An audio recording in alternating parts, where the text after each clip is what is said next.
Supreme court ने दिल्ली और अन्य राज्यों में पटाखों पर बैन हटाने की मांग वाली याचिका पर जल्द सुनवाई से इनकार कर दिया है। सुप्रीम कोर्ट ने कहा है कि लोगों को सांस लेने दें और मिठाई पर पैसा खर्च करें। इससे पहले दिल्ली हाईकोर्ट ने पटाखा बनाने वाली कंपनी की याचिका पर सुनवाई से इनकार कर दिया। दरअसल त्योहारों के सीजन को देखते हुए दिल्ली सरकार ने राजधानी में हर तरह के पटाखों पर पूरी तरह से प्रतिबंध लगा दिया है। इतना ही नहीं, दिल्ली में पटाखा फोड़ने पर जुर्माना भी देना होगा और राजधानी में कोई भी शख्स पटाखा फोड़ते हुए पकड़ा गया तो उसे 200 रुपए का जुर्माना लगेगा। साथ ही उसे 6 महीने की जेल भी काटनी पड़ सकती है। बता दें कि पटाखा व्यवसायियों ने दिल्ली सरकार के इस कदम का विरोध जताया था और दिल्ली सरकार के इस फैसले के खिलाफ सुप्रीम कोर्ट में याचिका लगाई है और पटाखा बनाने वाली कंपनी ने याचिका दाखिल कर पटाखा के खिलाफ पूर्ण बैन के लिए दिल्ली सरकार के फैसले को चुनौती दी थी। वहीं हाईकोर्ट ने याचिकाकर्ता से इस पर सुनवाई से मना कर दिया और कोर्ट ने कहा है कि ये मामला सुप्रीम कोर्ट में पेंडिंग है, इसलिए हम सुनवाई नहीं कर सकते। वहीं दिल्ली सरकार के इस फैसले को सुप्रीम कोर्ट में चुनौती दी गई है और बीजेपी सांसद मनोज तिवारी ने सुप्रीम कोर्ट में जनहित याचिका दायर कर पटाखों के इस्तेमाल को लेकर दिशा निर्देश जारी करने की अपील की। याचिका में कहा गया कि साल 2021 में कई राज्यों ने पूर्ण प्रतिबंध लगा दिया था और इस फैसले के कारण दिवाली की शाम हिंदुओं को निशाना बनाया गया और उनकी गिरफ्तारियां की गई थी। और साल 2021 में सुप्रीम कोर्ट ने एक डिटेल ऑर्डर पास किया था।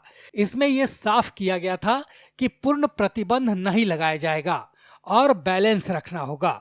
याचिका में यह भी कहा गया है कि अरविंद केजरीवाल ने अब फिर से पूर्ण प्रतिबंध लगा दिया है और व्यापारियों को पहले ही कोरोना के कारण बड़ा झटका लगा है और अब दिल्ली सरकार के इस फैसले से व्यापारियों के सामने आजीविका का संकट उत्पन्न हो जाएगा। आम आदमी पार्टी का दोहरा चरित्र, दोहरा मापदंड और हिंदू विरोधी चेहरा एक बार फिर से उजागर हो चुका है।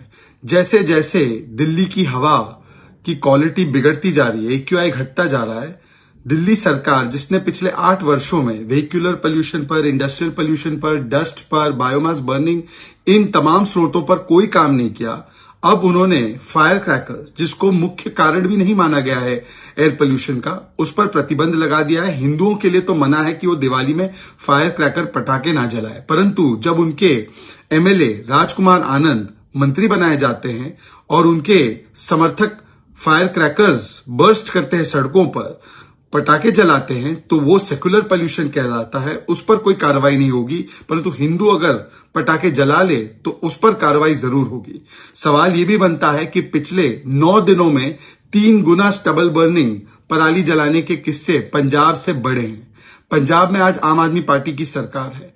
पहले तो पंजाब से आने वाले इस प्रदूषण से ही दिल्ली में प्रदूषण होता है, ये आम आदमी पार्टी कहती थी। तो आज इस पर क्या कार्रवाई की गई है वो आम आदमी पार्टी क्यों नहीं बता पा रही है? और आम आदमी पार्टी को यह भी बताना चाहिए कि उन्होंने तो बायो डिकम्पोजर बनाया था, 68 लाख रुपए का बनाया था, 23 करोड़ रुपए उसके विज्ञापन पर खर्च किए थे। क्या वो पंजाब में इस्तेमाल नहीं किया गया इतने महीनों में? क्या स्टबल बर्निंग आज भी जो बेतहाशा चल रहा है और बढ़ते जा रहा है, वो क्यों बढ़ रहा है? अगर बायो डिकम्पोजर इतना बड़ा सक्सेस था, या ये बायो डिकम्पोजर पूर्ण तरीके से फेल हो चुका है और ये केवल और केवल अरविंद केजरीवाल और आम आदमी पार्टी के मार्केटिंग का माध्यम बना, इसलिए 23 करोड़ रुपए विज्ञापनों पर खर्च किए गए।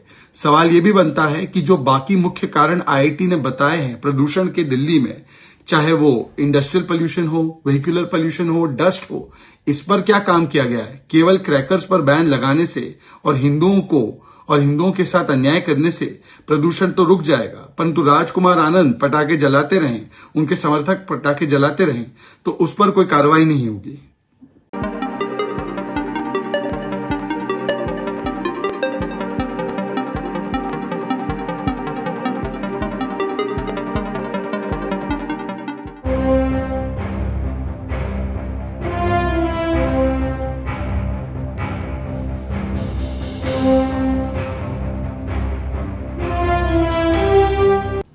देश और दुनिया से जुड़ी खबरों के लिए चैनल को सब्सक्राइब करें, लाइक करें और बेल आइकन प्रेस करना ना भूलें।